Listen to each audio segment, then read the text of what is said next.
Addateegala GCC incharge మేనేజర్గా విజయలక్ష్మి బాధ్యతలు తీసుకున్నారు. అల్లూరి సీతారామరాజు జిల్లా అడ్డతీగల మండలంలో గల జీసీసీ మేనేజర్ పదవీ విరమణ చేయడంతో అధికారుల ఉత్తర్వుల మేరకు ప్రస్తుతం రాజు మంగి జీసీసీ మేనేజర్గా పనిచేస్తున్న విజయలక్ష్మిని అడ్డతీగల జీసీసీ ఇన్ఛార్జ్ మేనేజర్గా నియమించడం జరిగింది. అందరికీ నమస్కారం అండి. నా పేరు విజయలక్ష్మి. రాజు మంగి సొసైటీ మేనేజర్గా జీసీసీ మేనేజర్గా పనిచేయడం జరుగుతుంది. తర్వాత అడ్డతీగల మేనేజర్ గారు 31/8/2024 రిటైర్ అవ్వడం వల్ల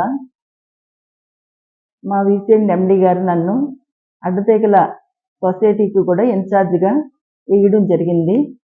ఇక్కడ నేను 1వ తారీఖున జాయిన్ అవ్వడం జరిగింది. ఇక్కడ ఎటువంటి సమస్యలు ఉన్నా వాటిని సరిదిద్ది ప్రజలకు ఎటువంటి ఇబ్బంది లేకుండా సరిచూసుకుంటానని మీకు అందరికీ తెలియపరుస్తున్నాను.